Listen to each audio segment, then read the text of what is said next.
नमस्कार जोहार। चले जानते हैं झारखंड की ताजा खबरों को लेकर। उससे पहले अगर आपने अभी तक इस चैनल को सब्सक्राइब नहीं किया तो सब्सक्राइब कर लें, जिससे कि आपको झारखंड की ताजा खबर रोजाना मिलती रहे। सबसे पहली खबर, अलग अलग पैटर्न पर इस बार होंगे जैकपॉट। 2024 और 2025 की मैट्रिक एवं इंटर परीक्षा। झारखंड एकेडमिक काउंसिल द्वारा मैट्रिक एवं इंटर की परीक्षा वर्ष 2024 एवं वर्ष 2025 में अलग अलग पैटर्न पर होंगे। स्कूली शिक्षा एवं साक्षरता विभाग ने इस बाबत अधिसूचना जारी कर दी है। इसके मुताबिक मैट्रिक एवं इंटर की परीक्षा एक ही टर्म में आयोजित की जाएगी, जबकि 2024 की मैट्रिक एवं इंटरमीडिएट की परीक्षा में बहुविकल्पीय प्रकृति के 30% अंकों के प्रश्न पूछे जाएंगे। इसके अलावा लघु उत्तरीय, दीर्घ उत्तरीय प्रकृति के 50% अंकों के प्रश्न एवं शेष 20% अंक आंतरिक मूल्यांकन के लिए निर्धारित होगा। अगली खबर, एलपीजी सिलेंडर की नई कीमत जारी। बता दें कि हर महीने की इस तरह इस महीने भी केंद्र सरकार की ओर से एलपीजी सिलेंडर की कीमतों में बदलाव किया गया। चुनाव खत्म होते ही कई राज्य में गैस की कीमतों में उछाल देखने को मिली है। झारखंड में भी गैस के दाम में बदलाव हुए हैं। रांची की अदिति इंडियन गैस एजेंसी ने 5 किलोग्राम से लेकर 14 किलोग्राम तक की घरेलू गैस की नई कीमत बता दी है। 14 किलोग्राम की नई गैस की कीमत 960 रुपये कर दी गई है और ये घरेलू गैस की कीमत है। 5 किलोग्राम गैस की कीमत 357, 10 किलो कंपोजिट गैस की कीमत 692 और 5 किलोग्राम कंपोजिट गैस की कीमत 357 रुपये कर दी गई है।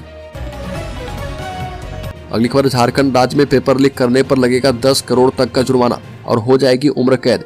बता दें कि झारखंड में पेपर लीक करने पर उम्र कैद और 10 करोड़ रुपए तक का जुर्माना लगाया जाएगा। राज्यपाल ने इस नए कानून को मंजूरी दे दी है। झारखंड में प्रतियोगी परीक्षाओं की पेपर लीक और नकल रोकने के लिए सख्त कानून लागू करने का रास्ता साफ हो गया है। राज्यपाल सीपी राधाकृष्णन ने विधानसभा से बीते अगस्त महीने में पारित विधेयक को मंजूरी दे दी है। राज्य सरकार के द्वारा अधिसूचना जारी होते ही यह कानून का रूप ले लेगा। बड़ी खबर, झारखंड मुक्ति मोर्चा ने केंद्रीय गृह मंत्री अमित शाह के दौरे पर उठाए सवाल। बीजेपी हो गई नाराज। झारखंड मुक्ति मोर्चा ने केंद्रीय गृह मंत्री के झारखंड दौरे पर और बीएसएफ के कार्यक्रम में बीजेपी नेताओं के जमावड़े पर सवाल उठाए। वहीं बीजेपी का कहना है कि सुरक्षा बलों के नाम पर राजनीति करना ठीक नहीं है। झारखंड मुक्ति मोर्चा के केंद्रीय महासचिव सुप्रियो भट्टाचार्य ने केंद्रीय गृह मंत्री अमित शाह के झारखंड दौरे और बीएसएफ के रेजिंग डे कार्यक्रम के दौरान भाजपा नेताओं के जमावड़े का आरोप लगाया। वहीं भारतीय जनता पार्टी ने प्रतिक्रिया देने में देर नहीं की। प्रतुल सादेव ने कहा कि दुनिया भर में जिस भारतीय फोर्स का मान सम्मान है, उस केंद्रीय बॉर्डर सुरक्षा बल का नाम लेकर राजनीतिक बयानबाजी की जा रही है, जो कि ठीक नहीं है। अगली खबर, भारत नक्सलवाद को खत्म करने के कगार पर पहुंच चुका है। मोदी सरकार इस लड़ाई को जीतने के लिए प्रतिबद्ध है। अमित शाह का बड़ा बयान। केंद्रीय गृह मंत्री अमित शाह ने कहा कि भारत नक्सलवाद को खत्म करने के कगार पर है। अमित शाह ने कहा कि पिछले 10 वर्षों में नक्सली हिंसा की घटनाओं में 52% की कमी आई है। इन घटनाओं में होने वाली मौतों में 70% की कमी आई है और प्रभावित जिलों की संख्या 96 से घटकर 45 रह गई है। और अमित शाह ने कहा कि वामपंथ उग्रवाद प्रभावित थाना क्षेत्रों की संख्या 495 से घटकर 176 हो गई है।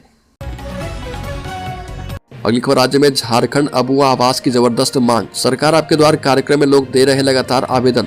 झारखंड सरकार गरीबों को अबुआ आवास योजना के तहत बेघरों को अपना घर देने में जुटी है और इसके लिए सरकार आपके द्वार कार्यक्रम में आवेदन लिए जा रहे हैं।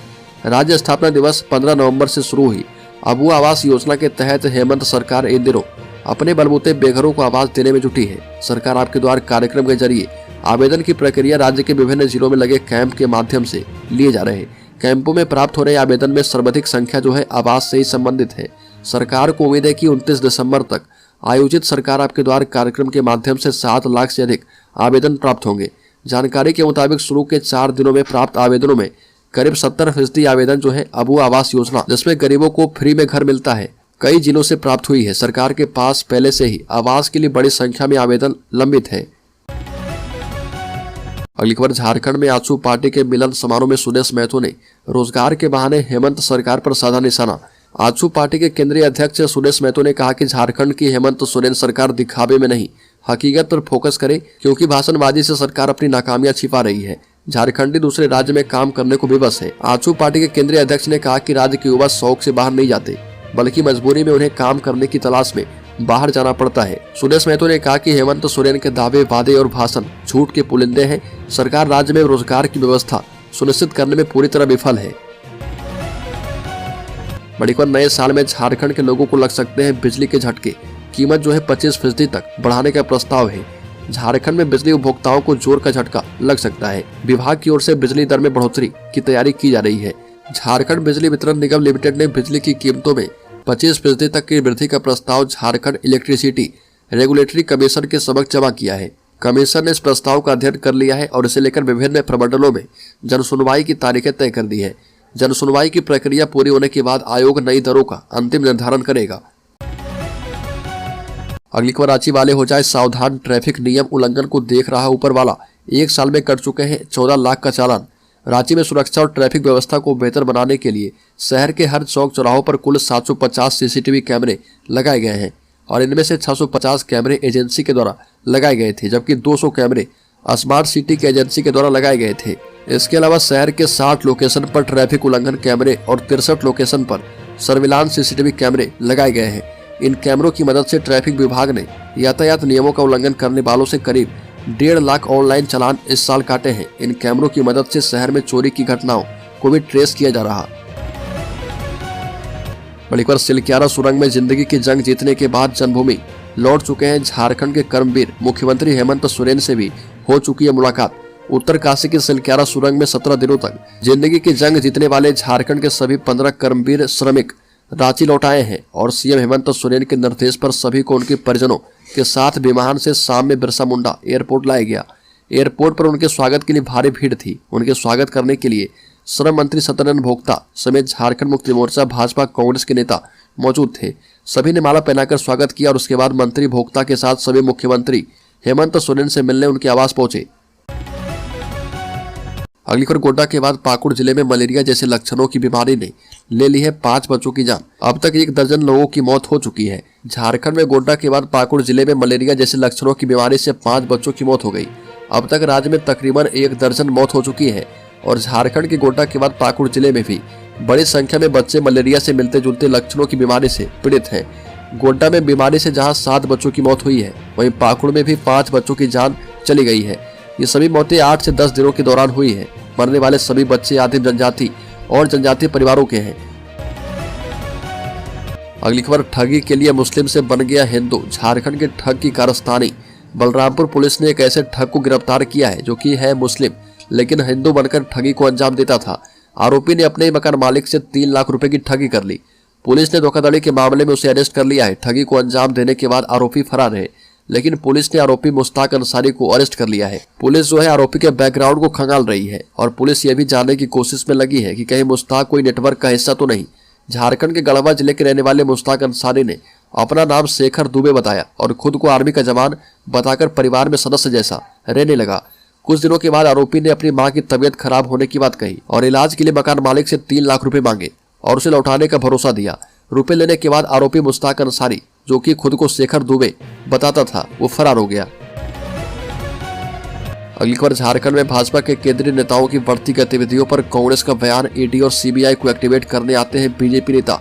झारखंड में भाजपा और केंद्रीय नेताओं की बढ़ती सक्रियता को कांग्रेस ने ईडी और सीबीआई को एक्टिवेट करने का जरिया बताया। भाजपा इसे कार्यकर्ताओं में उत्साह भरने का माध्यम बता रही है। भाजपा नेता अरुण कुमार झा ने कहा कि झारखंड में भारतीय जनता पार्टी के वरिष्ठ नेताओं के लगातार आगमन को कार्यकर्ताओं में उत्साह का स्रोत बताते हुए कहा कि वैसे तो हम सभी चुनाव के लिए हमेशा तैयार रहते हैं, लेकिन जब विपक्ष को लोकसभा चुनाव में 0 पर आउट करना हो तो वरिष्ठ नेताओं का मार्गदर्शन बेहद जरूरी होता है। बीजेपी नेता ने कहा कि 2019 के लोकसभा चुनाव में एनडीए ने 14 लोकसभा सीटों में से 12 जीती थी और इस बार सभी हासिल करेंगे। बड़ी खबर, झारखंड के राज्यपाल सीपी राधाकृष्णन की जनजातीय समुदाय से अपील। कहा कि शराब छोड़कर अपनाए शिक्षा, बन जाए आत्मनिर्भर। बता दें कि गुमला पहुंचने पर राज्यपाल का स्वागत हुआ और दीप जलाकर कार्यक्रम की शुरुआत की गई। राज्यपाल ने लोगों से अपील की कि आप हड़िया एवं दारू पीना छोड़ दें, शिक्षा को अपनाएं, सरकार के द्वारा संचालित विकास योजनाओं का लाभ उठाएं और आत्मनिर्भर बन जाएं। बड़ी खबर, मुख्यमंत्री हेमंत सोरेन ने पलामू में बड़ी घोषणा करते हुए कहा कि परिवार में शामिल सभी बच्चियों को सावित्रीबाई फुले योजना से जोड़ा जाएगा। पहले इस योजना से परिवार के सिर्फ 2 बच्चों को लाभ मिल सकता था, लेकिन इस बाध्यता को खत्म कर दिया गया है। मुख्यमंत्री ने कहा कि परिवार में मौजूद सभी बच्चों को इस योजना से जोड़ा जाएगा। बच्चों की पढ़ाई का सारा खर्च भी सरकार उठाएगी। मुख्यमंत्री हेमंत सोरेन ने कहा कि यूपी में पहले कोरोना के दौरान इतने लोग मरे कि लगा मुर्गियां मर रही है। साथ ही ये भी कहा कि हमने 2 मंत्रियों को गंवा दिया पर जनता को बचा लिया। अगली खबर मुख्यमंत्री हेमंत सोरेन का बड़ा आरोप, कहा कि झारखंड के हक का 1,36,000 करोड़ सरकार नहीं दे रही है। झारखंड के मुख्यमंत्री हेमंत सोरेन ने केंद्र सरकार पर झारखंड के हक का पैसा दबाने का आरोप लगाया और कहा कि झारखंड की जमीन से निकलने वाले कोयले का 1,36,000 करोड़ केंद्र सरकार के पास बकाया है। हेमंत सोरेन ने कहा कि जब बकाया राशि मांगी जाती है तो टाल मटोल करते हैं। 20 वर्ष जिन्होंने शासन किया उन्होंने कभी इस राशि को केंद्र से नहीं मांगा। ये पैसा झारखंड वासियों का है और ये गरीबों की आवाज का, सुखाड़ का, आपदा का पैसा भी नहीं दे रहे। हेमंत सोरेन आपकी योजना आपकी सरकार आपके द्वार अभियान के तहत आयोजित जनसभा को संबोधित कर रहे थे। बड़ी खबर, झारखंड के राज्यपाल सीपी राधाकृष्णन ने फिर से लौटा दिया है स्थानीय नीति विधेयक। कहा कि विधानसभा इस पर विचार करे, सरकार चाहे तो स्थानीय के लिए 5 साल तक आरक्षित कर सकती है 3rd 4th ग्रेड का पद। झारखंड के राज्यपाल सीपी राधाकृष्णन ने 1932 के खतियान आधारित स्थानीय नीति विधेयक, झारखंड स्थानीय व्यक्तियों की परिभाषा और ऐसे स्थानीय व्यक्तियों के परिणामी सामाजिक, सांस्कृतिक और अन्य लाभ का विस्तार करने के लिए विधेयक 2022 को लौटा दिया है। विधानसभा को इस पर पुनर्विचार करने को कहा है। राज्यपाल ने संदेश के माध्यम से विधानसभा को अटॉर्नी जनरल की राय से अवगत करवा दिया है और अटॉर्नी जनरल ने लिखा कि इस विधेयक के मुताबिक राज्य सरकार की 3rd 4th ग्रेड की नौकरियां केवल स्थानीय व्यक्ति के लिए आरक्षित होगी। स्थानीय के अलावा अन्य लोगों की नियुक्तियों पर पूरी तरह से प्रतिबंध रहेगा। अटॉर्नी जनरल ने कहा कि मुझे लगता है कि 3rd 4th ग्रेड की नौकरियों के लिए आवेदन करने से अन्य लोगों को वंचित नहीं किया जा सकता है। इसके बजाय सुरक्षित तरीका यह है कि सभी चीजों में स्थानीय व्यक्तियों को समान प्राथमिकता दी जाए। हालांकि 4th ग्रेड के लिए स्थानीय व्यक्ति पर विचार किया जा सकता है। बड़ी खबर, झारखंड में एड्स जैसी गंभीर बीमारी को लेकर जागरूकता फैलाने के लिए सरकार हर साल करोड़ों रुपए खर्च कर रही है। बावजूद इसके संक्रमितों के आंकड़े में तेजी से इजाफा हो रहा। हर साल HIV संक्रमितों का आंकड़ा तेजी से बढ़ रहा। जागरूकता बढ़ाने और बचाव के लिए 1 दिसंबर को विश्व एड्स दिवस मनाया गया है। और बता दें कि हम बात कर रहे हैं झारखंड की, जहां वर्तमान में 15,326 लोग एड्स से प्रभावित हैं। एड्स कंट्रोल संगठन के आंकड़ों की माने तो पिछले साल 6,22,140 लोगों की ये जांच की गई है, जिसमें से 975 लोग HIV संक्रमित पाए गए। ये आंकड़े डराने वाले हैं और बताया जा रहा है कि पूरे प्रदेश में सबसे ज्यादा संक्रमितों की संख्या हजारीबाग जिले में है और यहाँ 3,000 से अधिक लोग HIV एड्स से पीड़ित हैं। अगली खबर, झारखंड मुक्ति मोर्चा ने केंद्रीय गृह मंत्री अमित शाह से हजारीबाग के मेरू BSF कैंप में भाजपा नेताओं की मुलाकात पर आपत्ति जताई। महासचिव सह प्रवक्ता सुप्रियो भट्टाचार्य ने कहा कि अमित शाह का सरकारी कार्यक्रम था और वो BSF के स्थापना दिवस में पहुंचे थे। दौरे के क्रम में ऐसा लगा कि अमित शाह के आसपास राजनीतिक पार्टी का जमावड़ा है या किसी सिविल